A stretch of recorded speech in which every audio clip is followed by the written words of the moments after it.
So red-black trees, I promised you we were going to talk about an application of modules. And red-black trees are a really good one because what are modules good for? They're good for abstraction. We can make an abstract type no one knows about other than us, which means no one can go and mess with our nice shiny little Lego blocks, okay? Nobody can mess up our invariants. So with me having an invariant full structure, and a structure with many invariants, we want to carefully design it so that nobody can ever break it. And red-black trees are a really good example, okay?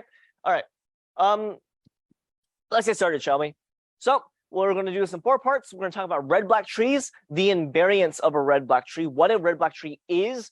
We'll implement it in standard ML, of course, and then I'm going to finally show you a final trace of what it might look like to do a series of operations on a red-black tree. Okay, and red-black trees, I think, are like not an easily testable subject in terms of like it would be kind of boring if I was just like, what are the invariants of a red-black tree? But critically, you should understand like these invariants are really cool. First of all, like really nice to implement in a functional language, and secondarily, just like a good example. But I've talked too much. Anyways, so last time we talked about generic dictionaries, right? Ooh, that's Steam. Last time we talked about generic dictionaries, which are dictionaries that take in arbitrary typed keys and arbitrarily typed data. And we can do that because functors let us parameterize over type classes. We can parameterize our keys as instances of the ord type class, an int ord or a string ord or a pig Latin ord, and we can have data of arbitrary type as well with polymorphism. And we saw that we could do this better with functors because we might not mess up our comparison functions. And that's pretty much all that we did last time. Today, we're going to be talking mostly about the red-black trees, and then the functors will be an afterthought. So what on earth, what on God's green earth is a red-black tree? Well, I don't know. Let's get into it. So remember this signature. This is the signature of polydict. And so it should look pretty much the same as it should look exactly the same as what we had last lecture, right? We want to support 3 operations: empty, insert, and lookup. I've removed remove, like the deletion operation for brevity, but we could do it fairly easily, okay? And you probably would want that too as well for like a really good like a basic dictionary interface, but we're going to drop it, okay? But we want empty, insert, and lookup, and that's pretty much what we need, okay? And remember that our definition of insertion is that we just compare keys as we walk down the tree. That's how we traverse in a binary search tree. We go left or right depending on what that result is, right? Until eventually we'll get to an empty at the very end of the tree. But I want to caution you against this idea because this is not the best thing we can do, right? And let's see it. So if I wanted to do a sequence of operations potentially, I might start from what I'll say is the empty tree. All right. And then if I wanted to insert the key 0, what would I get? I would get 0. And I'm going to do a thing now where when I do an insertion trace, I'm going to ask you which way we go. Okay. So if we inserted 1, I want you to shout it out. Which way do we go? Right. So actually, let me draw it again. 0, 1, and then I want to insert 2. So where do I go? Right. Right. Okay. So then we go again. I'm just going to wrap around here real fast. And now, okay, now what if I want to insert 3? We go right, right, right. Oh my God. We just have to keep going right. And guess what? The number of rights I'm going to tell you, or you're going to have to shout out, is linear in the number of nodes that we've inserted thus far.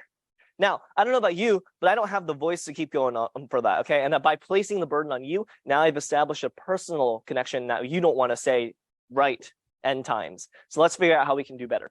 So if I want to avoid this case, this pathological case for an arbitrary binary search tree, I want to make sure that my tree is relatively balanced. Today, we'll talk about a scheme for doing so called a self-balancing tree. Okay. So this is going to be called red-black trees, as I've already told you. Okay. We're not going to do the working span super formally, but we can mathematically reason that the insertion and lookup in the worst case is going to be logarithmic, as it should be. Right, on a roughly balanced tree, it should be log O of log n to pay per lookup. So if we wanted to define a red-black tree in standard ML, here's what it would look like. Okay, and I'll give you a second to think about what this is saying.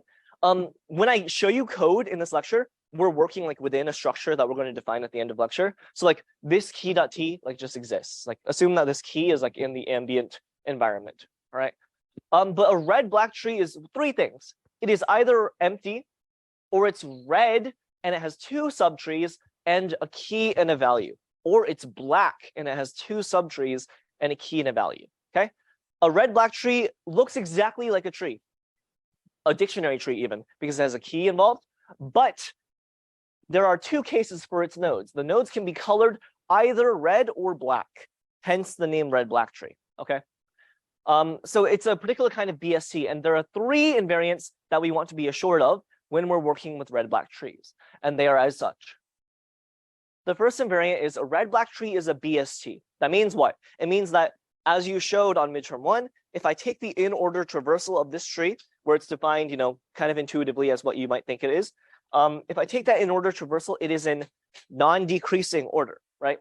So like, it would not be valid for me to have like a BST that's like 0, left, 1, right? Because this is not sorted with respect to its keys. I need to make sure that the keys are sorted, right? So 1 is a BST, and then 2, any red node has black children. Okay, if you have a red node, the children must be black. You cannot have a red node that has a red child.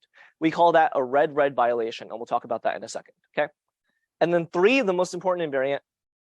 Every single path from the root node to any empty node, that means like if I went like this from the root to empty, or from the root to empty, or from the root to empty, or from the root to empty, right? When I don't draw the node, it means there's an empty node there. Any such path must have the same number of black nodes along it. We call that the black height.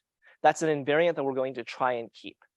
Okay, so with these 3 invariants, we're going to be able to, if any tree satisfies these invariants, I guarantee you that lookup can occur in log n time.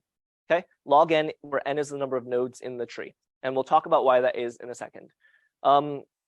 But does everyone have all this written down and is relatively clear on this? Yeah. Okay, cool. Just want to make sure we're good moving forward. I also wasn't sure. So that's the last slide. Yeah. Okay, cool. All right. So let's think about why it should be log n insertion. Okay. So if you know the 3 invariants now, well, the black height in any path is the same, right? So let's think about that. So if I have the worst case here, oops. Think about if I had an arbitrary number of black nodes, like if I had just a bunch of black nodes. The maximum number of red nodes I can place on this path is just putting a red node in between each. Why? Because I can't put 2 red nodes together, right? So if I fix my black height, if I fix the length of black nodes on any given path, any other path in the tree can be at maximum this length. That means that that's an equivalent way of me saying the worst case for paths in the tree is twice as long as the shortest path. Okay, or rather, it's at worst twice as long as any other path in the tree. Okay, so no +1 because you can do this thing here. You can add this one here. Is that relatively clear to people? So let me try to say again, right? So if I give you an arbitrary tree, I tell you it's a red-black tree. There is a black height, right? There is a height, a number of black nodes on any given path. Then if I want to make if I want to think about the worst case path length given that black height, at worst it'll look like this. No other path can be longer than this. Does everyone get why like no other path can be longer than this if there are exactly 3 black nodes? Okay, so at worst, we're looking at 2 times that length, and I believe that we can come up with a bound, which is that the depth of the tree is upper bounded by 2 log sub 2 n plus 1.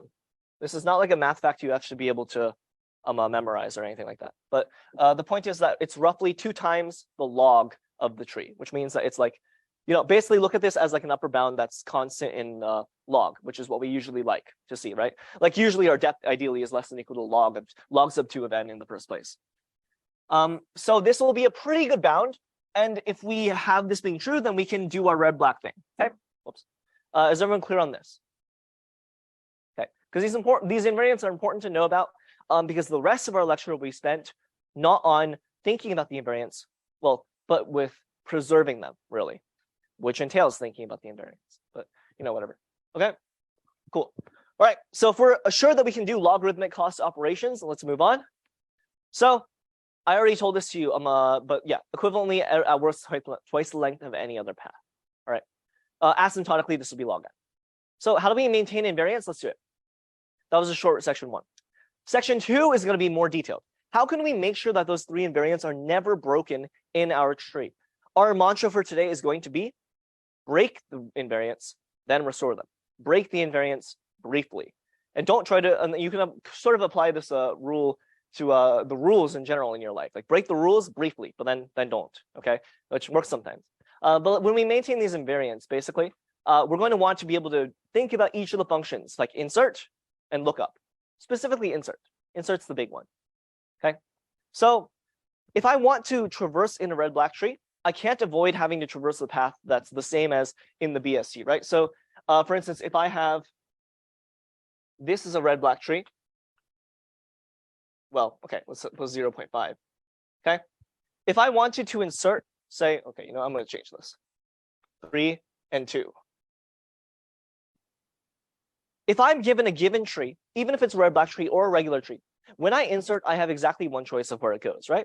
Because if it's a BST, I can't avoid, oh, if I'm here, it has to go to the right of that. And if I'm inserting 1, it has to go to the left of this. And if I'm inserting 1, it has to go to the left of, oh, I'm at empty. I have to put it there. So what I want you to picture in your mind is for any given tree, for a given key you're inserting, there is a destined position that you should put in it, okay?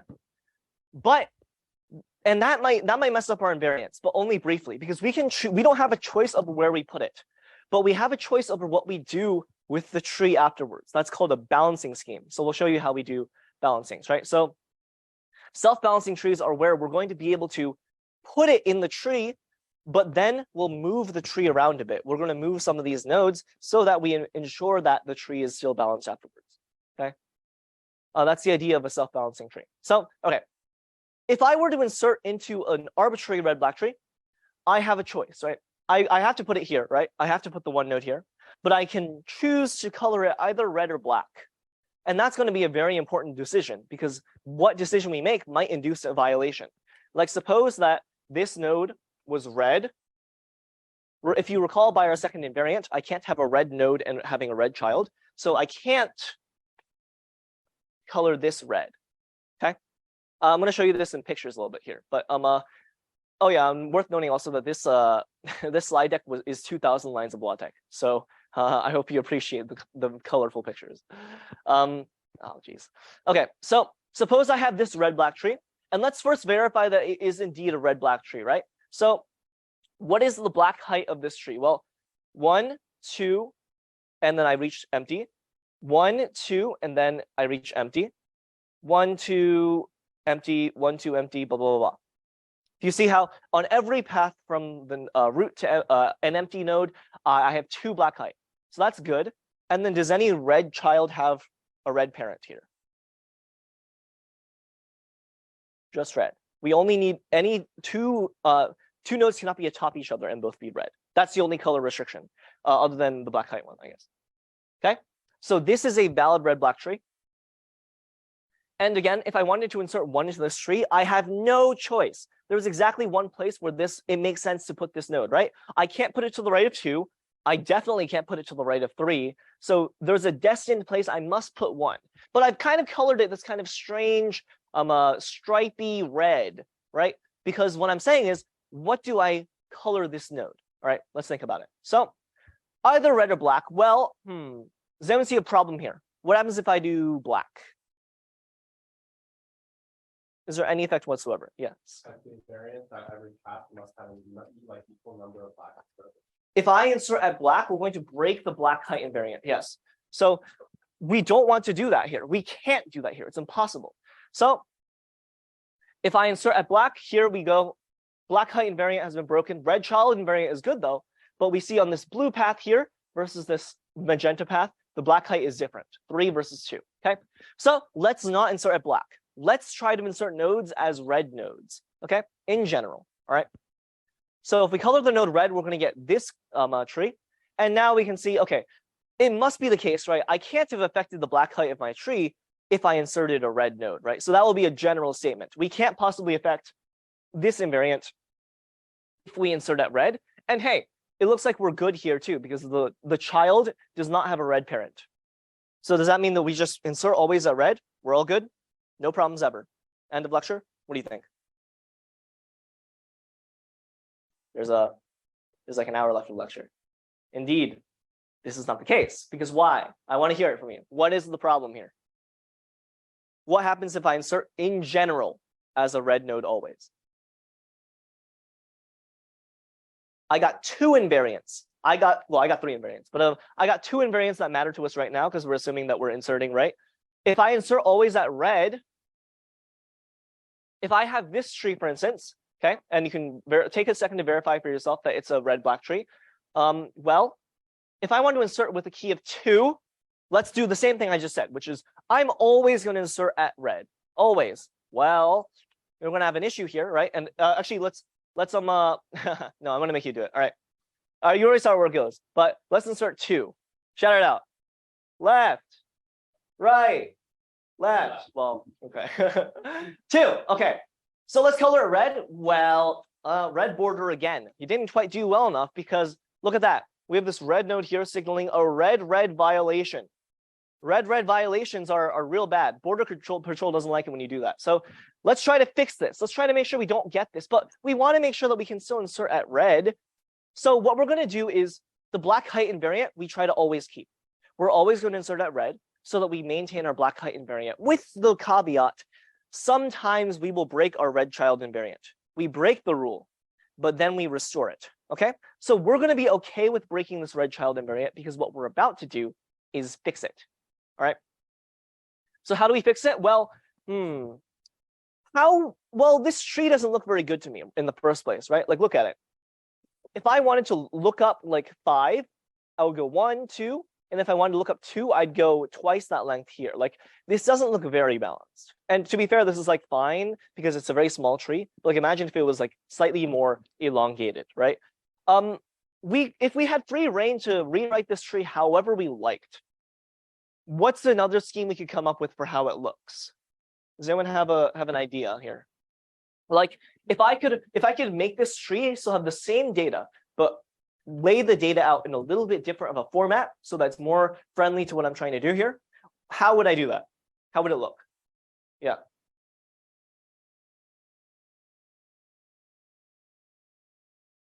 Right, because it's kind of interesting where like 2 is between 1 and 3, right? But here we have to see the 3 before the 2, which is kind of silly, right? So yes. So let's try to fix that. If I had free reign to transform this tree, I'm going to say probably we would produce this one, right? So let's take a look. See, the 4 and the 5 are the same. But what I've done is I've taken this 1, 3, 2. I tossed the 2 up and I put 1 to the left of it and 3 to the right of it. And I had to do that because of our BST invariant, right? So here we're going to put it at 1, 2, 3. But notice I've taken away the colors. I've taken away the colors because if we maintain the same colors as it was before, well, actually, I think we'd be fine in this instance. Oh, no, we wouldn't. It would still be more red and red. But I'm going to say that right now, we have free reign to recolor it however we like. We're going to do a rebalance and a recolor. Okay? And this is kind of an interesting case where we can think about how we want to recolor this. And when I was writing this lecture, I wanted to write it in a way where you could almost like rederive red-black trees by yourself without like me telling you, oh, this is exactly how we'll do it. This is one of those places where I kind of have to say, trust me. What we're going to do is we're going to focus on these 3 nodes. Okay, we're not gonna. The tree doesn't have anything else in it. Don't think about it. But these 3 nodes are the key. Okay. This is what I call a triad. All right. So if I had this for an arbitrary, I don't care what the keys in the data are. Suppose that this is like a thing in my red-black tree. What are the possibilities for what I could color it? What do you think? What are the combinations that would work? Yeah. So let's think about that. So actually, yeah, all black is fine. All black is fine. In isolation, all black is fine. But I'm going to say that we're going to discount that in the context of what we're doing. But you're correct that it would work in general. I saw a hand here. Red to the 1. Oh, yes. So you're saying this. I'm going to stop drawing the nose out. Yes, that's true. That is one thing we could do. What's another one? Oops. BRR. I like that. And are there any others that I really care about here? None that I care about, at least. I don't really care about that one either, but it's also worth noting that that's not one thing. Okay, Actually, no, it's good to count this out. Okay, so let's say these are the only ones. I'm pretty sure these are the only ones, right? Because we can't, and if you're not clear with this, we don't want to break the red violation, right? So if I color this red, these can't be red, so on and so forth. So when we focus on these threes, these are a pretty easy case. But what happens if I transplant black in here? I get a violation, but how? 3 is not equal to 2. Well, that's true, but oh no, I see what you're saying. I thought you were talking about the nodes.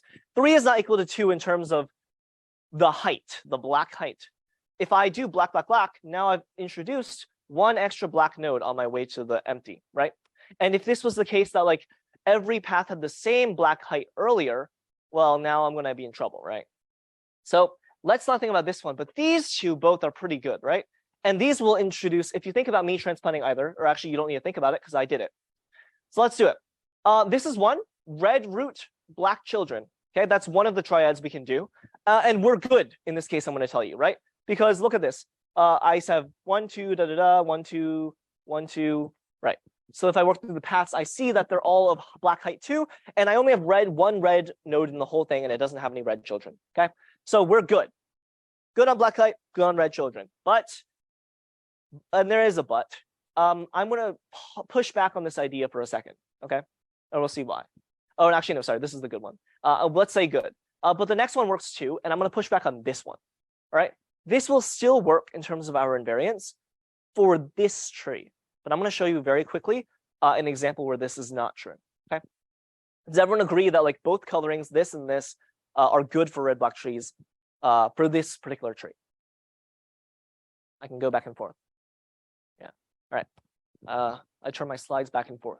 So let's insert again on a tree that looks pretty similar, but here's the kicker. It's got another node in it. So it looks like this, right?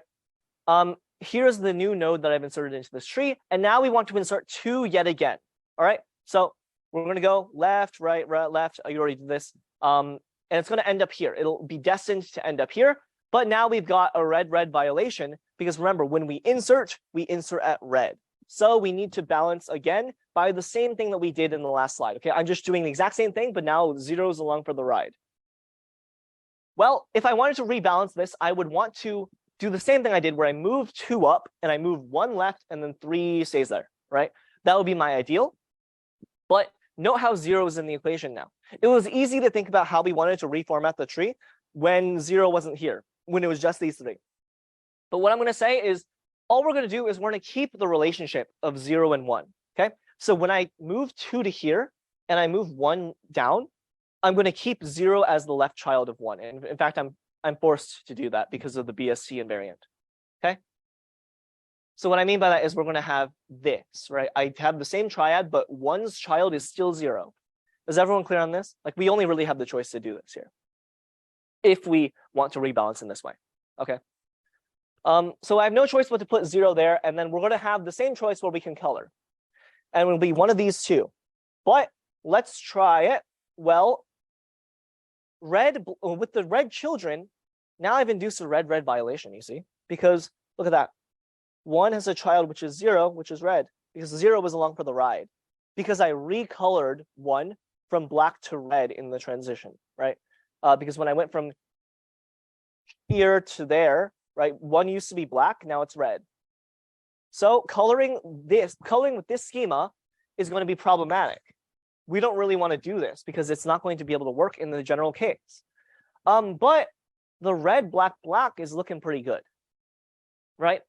And in fact, you should be assured that, here's a question for you. Is it possible, imagine there were other children here, right? Can you visualize sort of like if my tree here, if my original tree had children of 0, or sorry, children of 3 or 2 or whatever, or just 3 actually, they would be along for the ride too when I rebalance. So there might potentially be children here as well. But if I color these 2 black, can I have a color violation from this edge the same way I had one here? And I'm heavily leaning into the fact that the answer is no. And if the question's unbounded, I'll expand more in a second. But what I'm trying to say is that if you rebalance such that there were subtrees here, they would have some color. Call it red, call it black. But these are black. And black has no restriction on its children, the color of its children. So coloring nodes black can never induce a red violation. It can only ever induce a black height violation, but we see that this is actually maintained, and it will be maintained. Yes. Different from 4 to 4 to 5 is different than 4 to 0. 1, 2, empty. 1, 2. Or sorry, 1, 2, empty. Well, yeah, but like if you like so like find 0, it would take 4 steps. Well, in this small tree, it looks like a big difference, but and again, like we could construct this tree in a way where the worst case path is going to be twice the length of like the right path, for instance. We could have this, but like scale it up by like an arbitrary number. But we're not bothered by that because logarithmically, we're going to ensure that the depth of any given access is still at maximum the same figure I gave, which is constant in the logarithm of the number of nodes. So like I'll reiterate again because it is worth knowing, but like under this scheme, the maximum depth on any path of the tree is less than or equal to a function of 2 log sub 2 of n plus 1. And you can, if I have time at the end of the lecture, I'll explain why this is. But it's not super important. You can just accept that like if the path length is at maximum twice the length of any other, you can imagine the cost is not too bad, and it will end up being logarithmic. I haven't done AVL trees in like 5 years, but probably yes. Yes, AVL trees. I believe the difference is like 1 or 2 between each given 0 or 1 between the given nodes. Yeah, AVL trees are a little bit more strict, but you don't need to be because red block trees in practice are very fast. They're very fast, but because we don't really care about paying an extra 2 times cost every now and then if our maintenance work is less. Yeah. So in practice, these red block trees are really good. And if you don't know what an AVL tree is, good. It implies you probably didn't take 122 or you weren't paying attention in 122, which is also a fine outcome. All right. Oh, no. So let's move on, shall we? All right. So what I'm trying to say is we have a survivor competition. All right. And at the end of the competition, only this guy gets the marshmallow. I've never watched Survivor. I don't know what I'm saying. The point is that we voted all the other ones off the island. All right. So red, black, black is going to be our go-to triad for this scheme.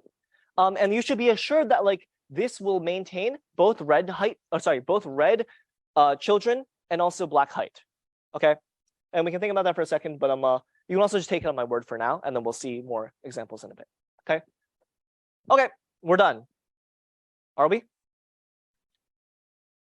Because I don't need you to point out the example that's bad, but I'm going to show it to you. All right. So our scheme will so let's recap again. Okay. Step 1. Insert the node according to the BST, right? According to the BST property, a given node has only one place it's destined to go in a given red-black tree. So first, insert it according to that. 2, color it red. Why? Because we don't want to break the black height invariant, and we would definitely break the black height invariant if we colored it black. 3, rebalance if we've just inserted a red-red violation with this insertion of red. And when I say rebalance, I mean like if there's a given node I have that I just inserted my new node to, so this is the new node, and this is definitely red because I said we insert it at red. This could be either black or red, right? Well, those are the 2 cases. But if it's black, I'm not bothered. I don't really care, right? Because I haven't broken any laws here, okay? There's no rule that says a dog can't play basketball. But if this is red, now I've got a problem, all right? Now the feds are after me. So I got to rebalance, okay? So in this case, we will do the rebalance. But there's still a problem here. I'm going to show you exactly why that is, okay? But before I show you how that is, we also have to do some casework, right? So I want to think about red-red violations, like the different formats I could have inserted this into. And it turns out there's going to be 4. Okay, let's think about it this way, all right? Imagine that this bottommost node is the one I just inserted, okay? And you should be assured that if I just inserted it and there's a red-red violation, there's only 4 cases. Why? Because I can either be the left node of this guy, the right node of this guy, where this guy itself should have a parent.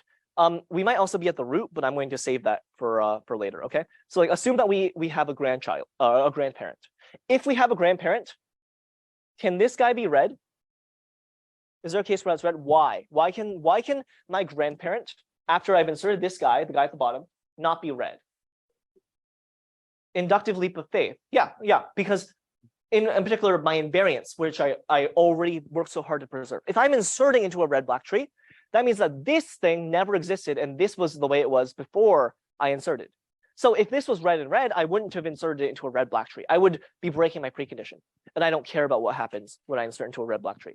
So assuming a red-black tree, this must be the picture. I must have a black grandparent, and we're assuming that we're talking about red-red violations. So if I have red-red violations, I only have these 2 cases or 4 cases. Any questions on why this is an exhaustive casework on what could be happening, the state of the world right now? Okay. If you trust me that these are all the cases, we're going to solve them. Okay. I'm going to say that right now. Given 3 nodes with these ways, it'll always be this, and then we're going to fix it with the rebalance. So how can we do that? Well, so assume that we have all these cases here. Well, I call them X, Y, and Z. I call them X, Y, and Z because that's their relationship in terms of the alphabet. So I don't care about what they are, but they're related as X is less than Y is less than Z. I'm going to tell you that right now, the way that we solve this is we turn it all into the same looking tree. We're going to turn all 3 of these cases into that guy, where X is on the left, Z is on the right, Y is the root, and then 1, 2, 3, 4, which are subtrees that are along for the ride, are related in this way. Okay, this will be the canonical rebalancing scheme. And please ask a question if you're confused over why this should be valid in terms of preserving red-black tree invariants. Okay, but this is kind of an extension of what we saw with the previous example. I'm just saying in generality, we can do it even if our insertion looks like this as opposed to this. Yeah.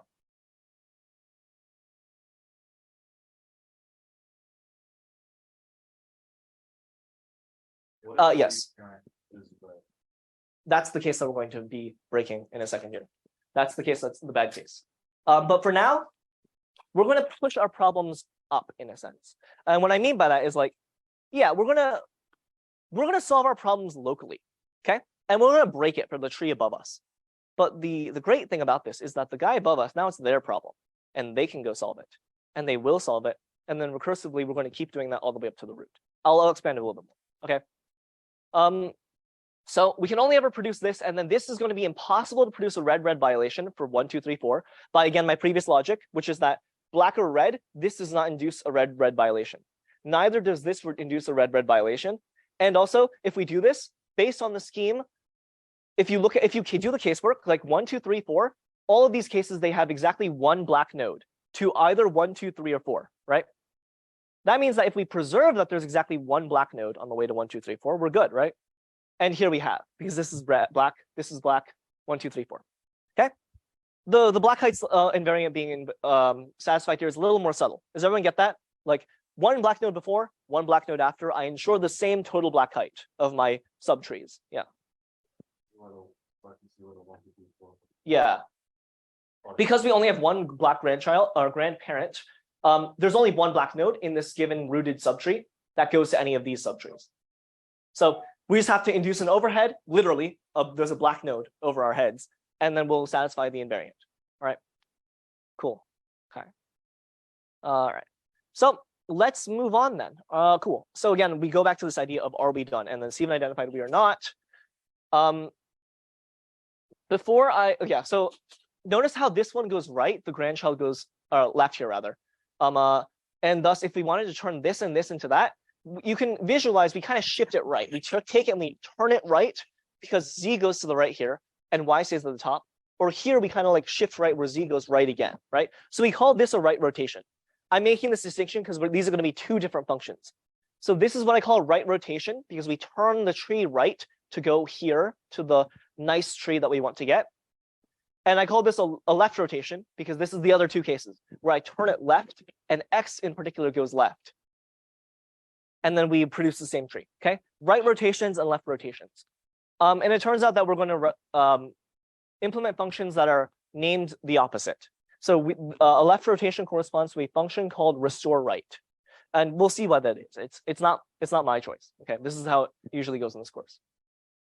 Okay, cool. So let's do another example here. I've got this tree, which is the same as the previous one, but now the root is red. And let's insert 2. So, shout out. Where do I go? Left. right, left. So I'm going to end up here. Oh, cool, I got it right. If I insert 2, I'm destined to reach this place. And as before, we color it red immediately. And then I want to rebalance. Why? I identify these 3 nodes, right? Because I'm in this case where these 3 are the shape of my red violation. If you look at it, it should match the 4 pictures I gave you earlier, in particular one of them. If I rebalance according to what I just said, I shift it left. So 1 goes left here to occupy 0's place. 3 stays where it is, and 2 goes up. Okay, so now I've got my same rebalance. If you follow me, this is exactly how I said we would do the rebalancing scheme. But what's the problem? Red. Oh my God. We have a red violation here, and you can see this edge is red as well to signify that. Our red child invariant is messed up, to put it lightly. Okay. But here's a neat note about red-black trees, and you should be able to assure yourself of this. My root can always be black. If I have a red root, I might as well not have a red root. Okay. Which I don't see a point in not explaining to you, but like if I have like right, because my root is the root of everything, which means that if I color it black, I add 1 to every black I am. But I don't care. And if it's black, definitely it cannot induce a red violation. So we're going to color it black, because why not? Cool. Now we've got a red-black tree.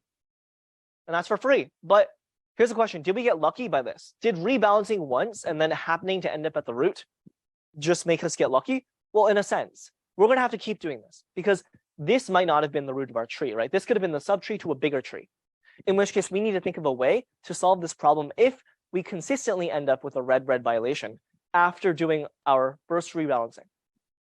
So the idea is continuously rebalance, push our problems up.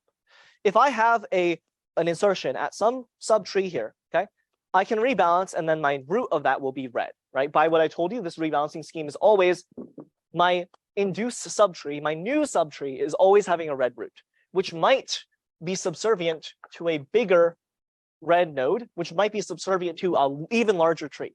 But we're going to push these red violations up every single time by taking this, treating it as a red violation again, and rebalancing here. And then that in turn might induce a red root a little bit higher up, in which case we might have to rebalance. But the key here is there's another invariant going on, which is the invariant of our rebalancing is that the red violation always goes up in the tree. And if our red violation always goes up in the tree, eventually we'll end up at the root. And then we can either or we don't have to rebalance up that far. That's also a possibility. But if we end up at the root, then we just color the root black and we're fine. Okay?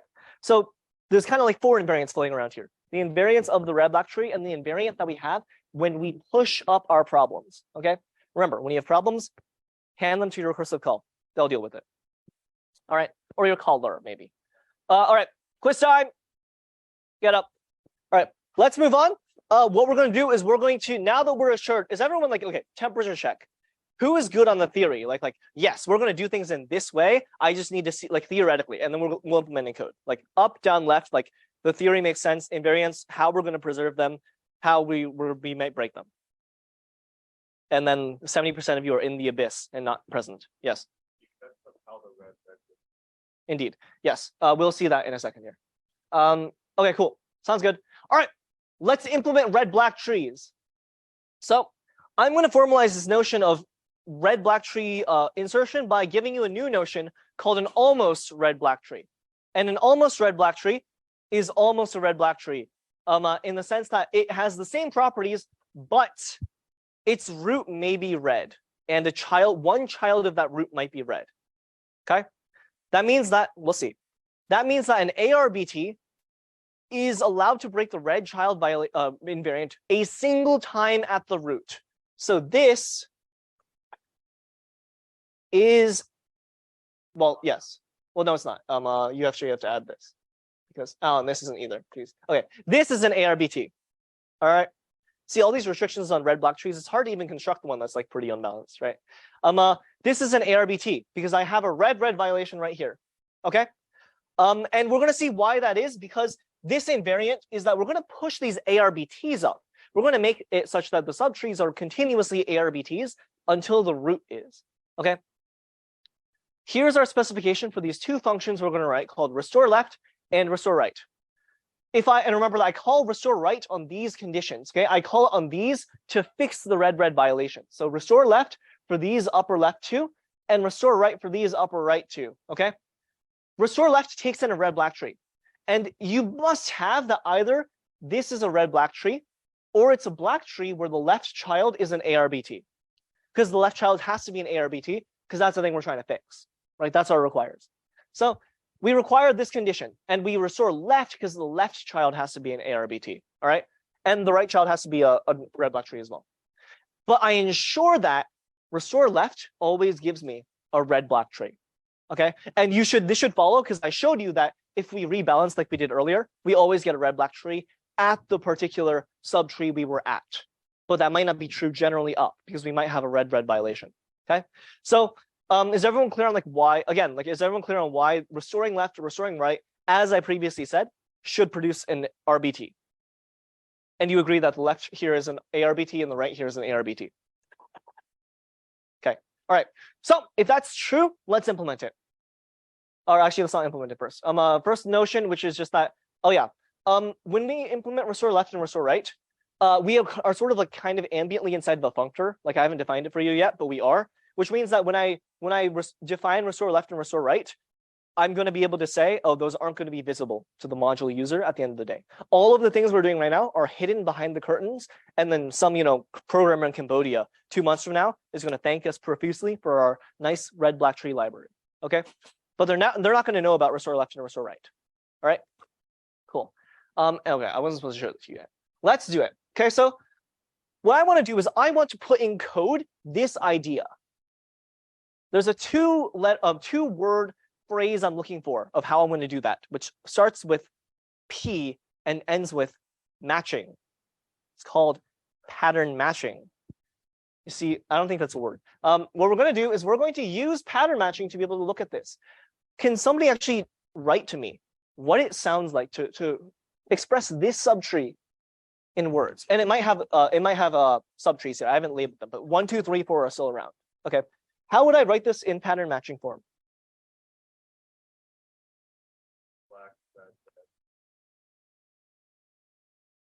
Black, red, underscore. Yeah. Well, yeah, there's a few things in between, but that's the idea, right? So black of 2 children and a thing inside. And you said that red, because my left thing is red. But then this guy I'm focusing on right now also has a red left tree, right? Okay. And then now I'm here. And then these are whatever, right? I don't really care. Or I do care, but I care only to give them names. So let's call it X1.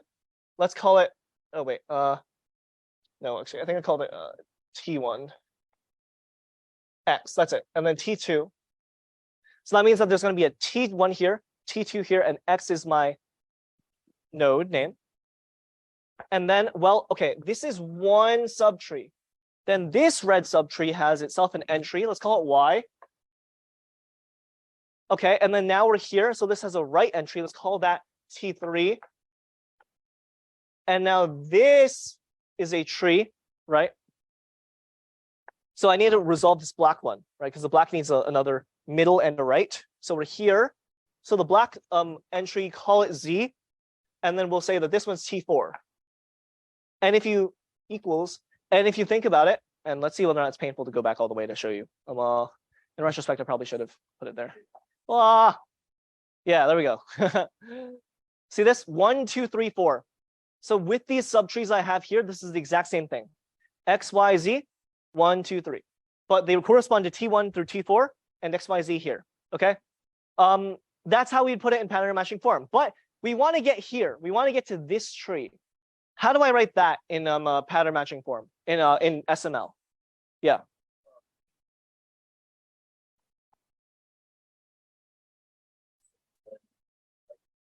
So like T1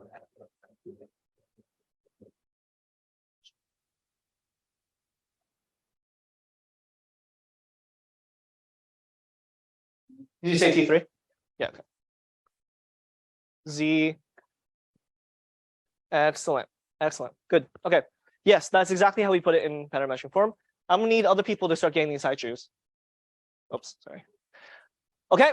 And actually, I always do this on the board, but like my slides are strictly prettier, but it's because I want you to like see me writing it and like think about it as we're doing it, which is a shame. But back up, back up, back up. We have it nicely colored here. Black, red, red for black, red, red, and then red of black and black for the diagram that's no longer on the screen. Okay, so this is what it looks like. Okay, next up, let's do the next case. What about this one? Who else wants to tell me how I should write it? Yeah, okay, you haven't gone. Black. Sorry, yes. Red. T1. I guess Y. Or No, sorry. No, red. T2. Y. T3. Okay, and then Z. T4. Exactly. Legend. Yep. Keep in mind the parens. It's hard to keep track of, but basically, black root has a red left child. I think I'm missing a parens here. Has a 1, 2, 2. Yes, thank you. Yeah, mind your friends. Unfortunately, there's no syntax highlighting on a blackboard. If we're that overture. Black root with a left red child, which is this whole guy. And then that thing in turn has a red right child, right? And T1, X, Y, Z, actually it's going to be a theme that like, this is always going to be this order. T1 and then T2, T3, T4, and X, Y, Z somewhere in between there. Okay, it kind of actually has to be for the for our BSE scheme to work. And I'm going to say, what is it equal to? Well, I'm not going to write it up for you because it's this. If we wanted to, we could isolate that and write a helper function that does it. In the old notes of this course, they didn't do that, so I didn't feel the need to do that. But yeah, same. It would have to be inside, yeah, because we'd have to do in each case. Yeah, it's kind of gross. Okay, and that's this to this, right? Oh, I do have the picture for you, right? I forgot about that. That's that to that, right? But well, those are my two cases. That's it. What I'm going to say is we're going to call this function a lot, and if it's not a red violation, I don't actually care. So to make things super clean, a variable called other equals other. This is a function that pattern matches only these two trees, and then otherwise it just keeps it the same. It acts as the identity function, and we'll see how this works later. Yeah.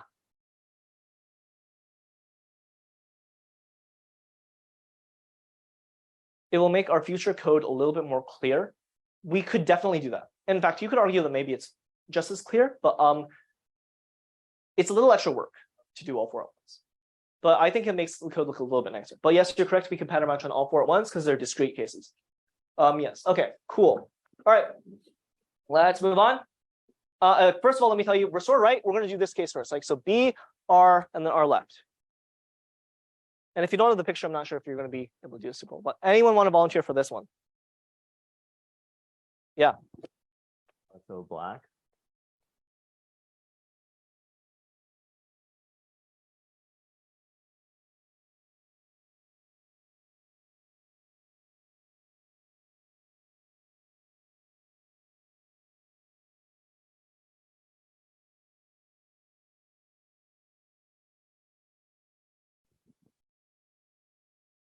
Oh, sorry, I went too deep. Yes, you're correct. Z T4, and then I think another one. Cool. Equals same again, right? Because we always go with the same target. So I chew as promised. Well, huh? It's called metaprogramming. Anyways, one last one. It's this case, black, red, red. All right, who wants to give it a shot? Free candy. No. Someone else I haven't heard from. Come on. Yeah. Are you reading off the slides? Are you reading off the slides? Okay, cool.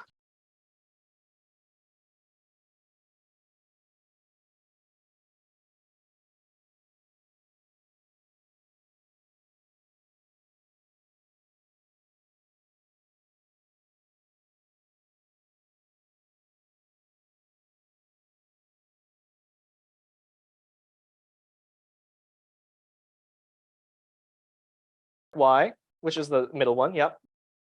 And then our right child is again red. And then we just finish it off here.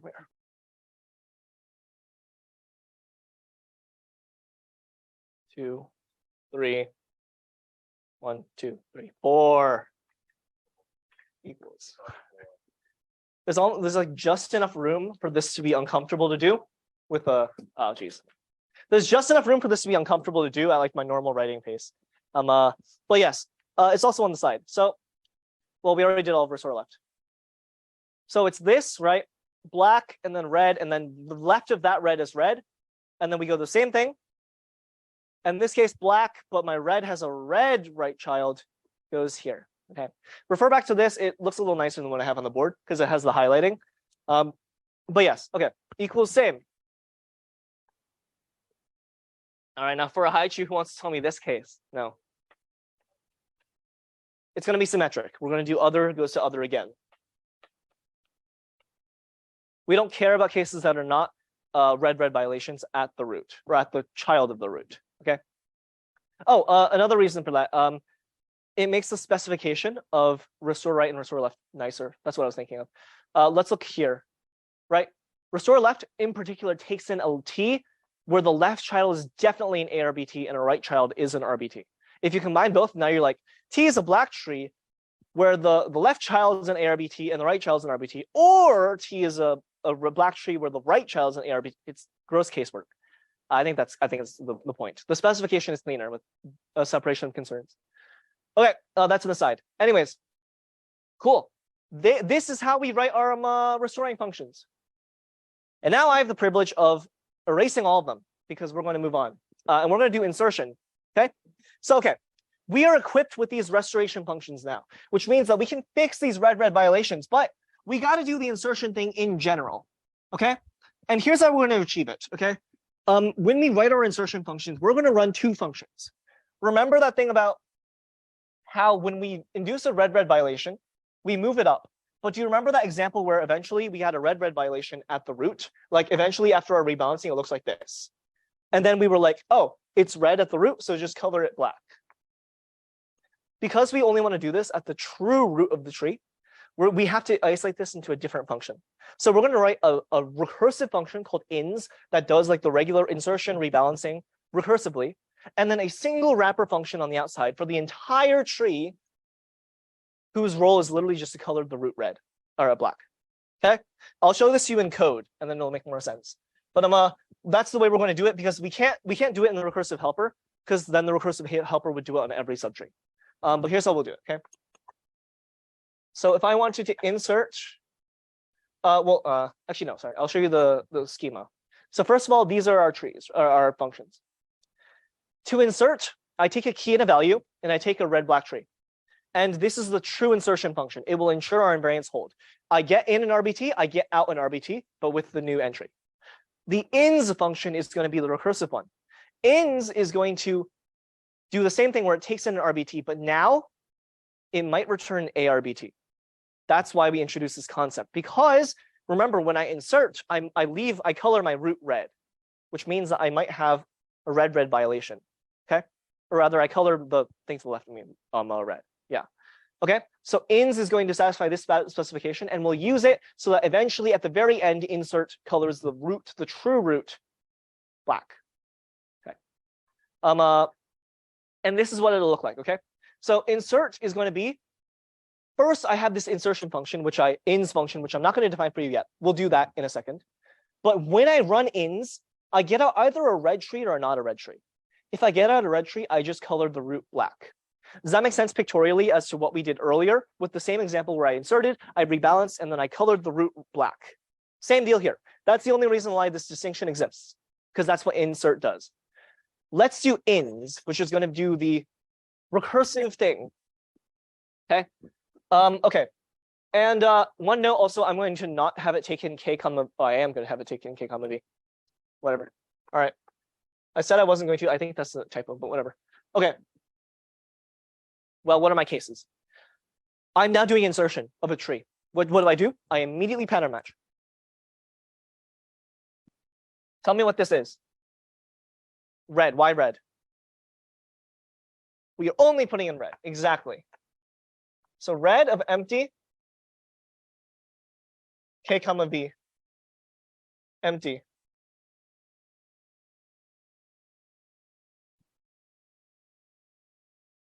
And then now I've got a bunch of other cases. Okay. Well, I got two cases here, right? Because this is a red-black tree, not just a tree. So I can insert into a black tree or a red tree. Let's do the black case first. Black, yes. And then we're going to call it L, K prime, B prime, R. Well, it's a BST, don't forget that, right? So I want to do the same thing I did before, which is what? I'm going to compare, right? And we're going to use the ambient key that's floating around that I mentioned earlier. So case key.compare K and then K prime. And this is going to get long. Okay, if they're equal, well, I just replace this guy, right? That means that my entry should live at my root. I don't really need to do anything else. So I'm going to say this. K comma V, which is my new guy, R. Yeah, insertion we're replacing. Oh, yeah, sorry, I guess it wasn't clear because I said earlier at most. Let's do insertion as replacing in the scheme. Yeah, it's nicer. Actually, yeah, you definitely should have to replace because otherwise you'd have multiple entries in the same dictionary. And if you put it lower, look, okay, imagine I had, yeah. So we want to replace, yes. Okay, so equal, I just do this. Is it possible for this to not satisfy my specification? Like, could I have made an not RBT from this? No, because I didn't touch the colors. I just touched the data. Doesn't actually matter. And these Ks are literally the same. So no big deal, okay? I don't have to worry about that. But less is interesting. And then here's what, okay. So in intention, what do I like to do? I would like to insert into this guy, right? So let's say, let's keep the same tree. Let's keep the same tree with a conspicuous space. And then we're going to keep our same entry as here. Oh, geez. Okay. I'm going to write. I think it's going to be hard to see otherwise. Okay. Boop. Okay. I put K prime and B prime and then R here also. I don't touch those. All right. If everyone's clear on my shorthand. But remember what insertion does, which it might reproduce an ARBT. This guy might be an ARBT, which means it might be right, a red, or it might be red, in which case that's bad for us, right? Now we've induced a red violation. But what do we have that fixes red violations that are near our root? We pass that into restore left indeed. That's why it's called restore left. We call it in the left case. Wow, there was a point to that. With a conspicuous space, no less. Okay, cool. And then let's do the greater case. The greater case is going to be pretty similar. I think I'm going to finish just on time here. Okay. Again, I'm going to do this thing where I do black. And this time I'm going to underscore. Okay. Underscore. And then we're going to do ins, K prime, B prime. Oh, sorry. That's included. Ins, K comma V, R. Make sense to everyone? This is me inserting into the same tree and keeping it the same. And then what do I do? What do I call? Restore right indeed. And it would be wasteful for me to call restore left here, right? Because I wouldn't do anything. By my invariance, restore left, this is not a valid tree for restore left, right? Restore right only deals with the case where this guy produces an ARBT, right? Same invariance. Cool. Okay, is everyone clear on why this should fix my rebalancing? Why this should make the rebalancing work? Because again, ins can produce an ARBT, but because I produce it here, I end up in the case where I now satisfy the specification for restore right, where my child, in particular my right child, could be an ARBT. If it is, I rebalance it. If not, I keep it the same. Okay, these preconditions slide neatly into each other. Yeah.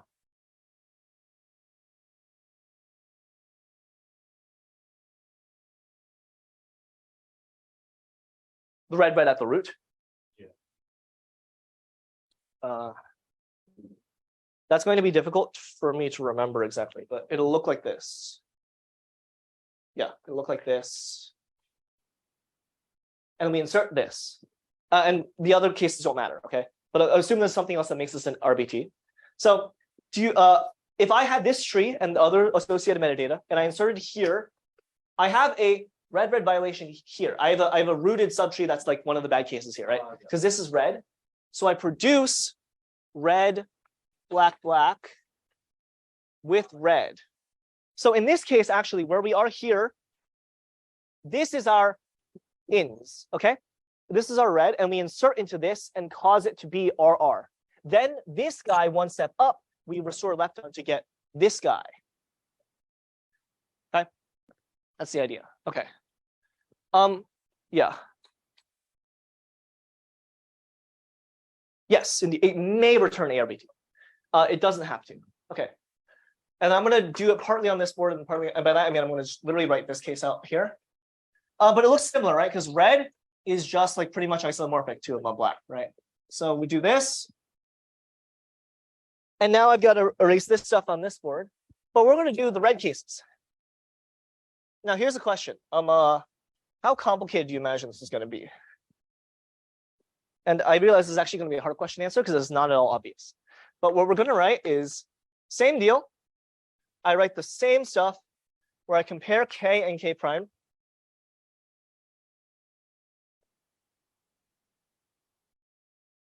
So we're going to get into an interesting case here. Let me set the stage for you. L K comma V. I replace the entry here. Otherwise, if it's less, here's what I'm going to claim. All right. For the restore left function, I just erased, unfortunately. Do you remember what color the root was? Black. If I write this, which is the thing I have to write, right? Red, ins, K comma V, L, and then I write, what is it? K prime, V prime, R. What happens if I pass this into restore left? It's cell. I don't have to call restore left here. I could, it'll be useless, but I could, because it acts as the identity function. Because where we are here is we're which is the same thing I just had, okay? But suppose I inserted here, okay? I'm here right now. You are here. And I insert into this and I get a different tree here. But if I call my rebalancing thing, I don't care about red here. I care about if this is red and this is black. I only care to rebalance when I'm at the black grandparent, because that's when I have access to all my subtrees and I get to change them all.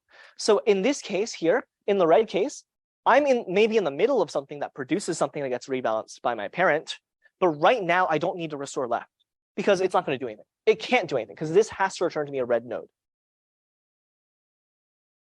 Does everyone see how that makes sense?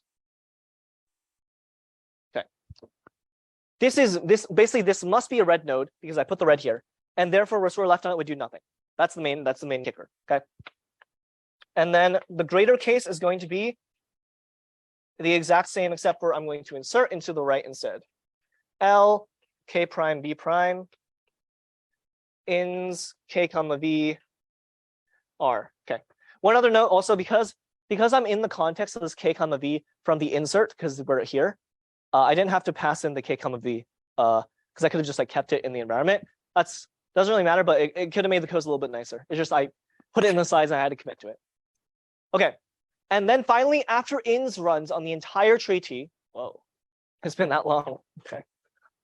After ins runs on the entire ARBT, or the entire tree, then I just case it of red or black, and I recolor the node black if I need to. Okay. All right. And that's it. That's the whole thing. I only need to restore left in this case, all right? Or restore right, all right? Only in the black case, yes.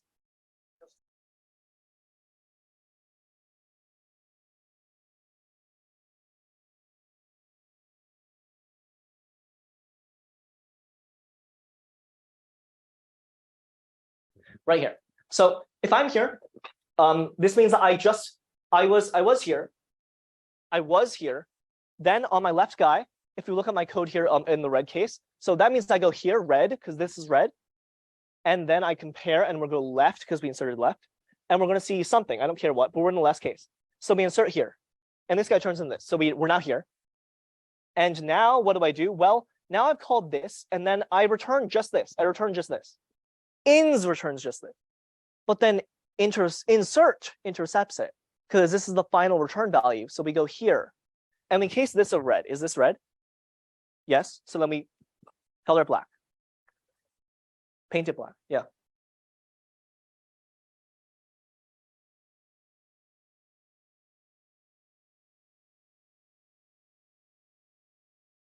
Yes, but we'll continuously rebalance. Think about it this way, okay? And I will show you an example that will make this very clear at the end of the lecture. But the idea is simply that I've only showed you cases where we rebalance like once or twice, or once, and then we get to the root. You could have the case where you have to rebalance like 3 times, n times, okay? But the point is that at any given subtree, very low in the tree, I can rebalance. But recursively, how did I get here? Recursively, I got here via the ins function, right? And the ins function has all this stuff it has left to do after it calls ins. In particular, after it inserts to where I'm here maybe, it will immediately restore left on any black subtree, which means that after I insert, if I have a violation, I rebalance. And then this guy is itself another ins call that might be subservient to a larger tree that has a black node that we then call restore left on again or restore right.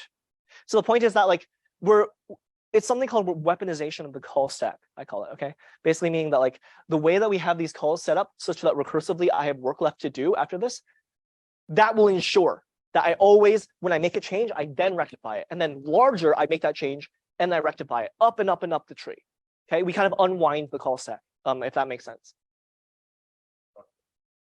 Indeed, but in a kind of a different way because you're trusting your caller, which is kind of a peculiar way of thinking about it. I guess it's both, but okay. I will show you with trace now, which will make it very clear. All right. And then the lookup function also, I'm going to show you. I'm not going to implement it for you because it's very boring.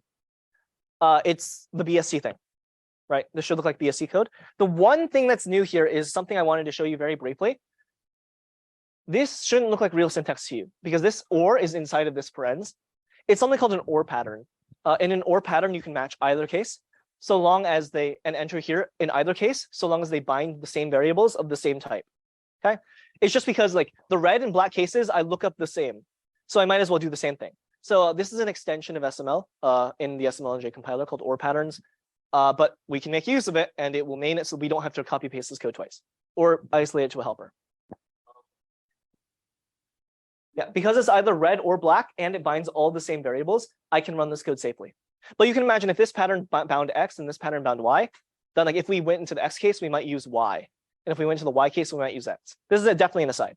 Let's move on because I'm almost out of time. Okay, so that's the lookup function. And then remember I said we were kind of ambiently in a functor.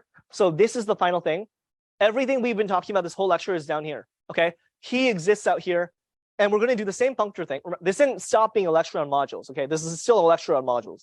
But we're in a functor that takes in this key structure so that we can produce red-black trees, but red-black trees are arbitrary keys. Okay, and then so on and so forth. This is our definition, blah, blah, blah, blah, right? If this is true, that's our entire code, but we're not done yet because I'm going to show you this final trace real fast. Okay, we got this tree. All right, gaze upon it, bask in it. Now let's figure it out. I want to insert 2. All right, let's hear it. 2, left, right, left, left. Cool. Okay, I inserted 2, but what do I have here? What is this called? Red violation. Oh my God. So what's going to happen is when I insert this guy, ins here is going to call restore right. And what do I get? Red violation where it's looking at this triad, and ins is going to call restore right here. Or actually, wait. That's a restore left, my bad. No, it's a restore right, I'm right. I guess confusing. Doesn't matter. We call the restoration function. And do you agree with me that this is the right triad for that? But we recolor it the same way, red, black, black. But what do we got here? Red violation. But how did I get here? I got here because I called ins on this guy, which does nothing. But how did I get here? I called ins on this guy. So we identify this triad, which is in the restore left case, that then sees, oh my God, I can turn it into this. Rebalance, red, black, black. But then finally ins returns. Ins finally returns its final value. And it sees what? the root is red. In this case, it's actually fine, but might as well be black, right? Recursively, everything works out.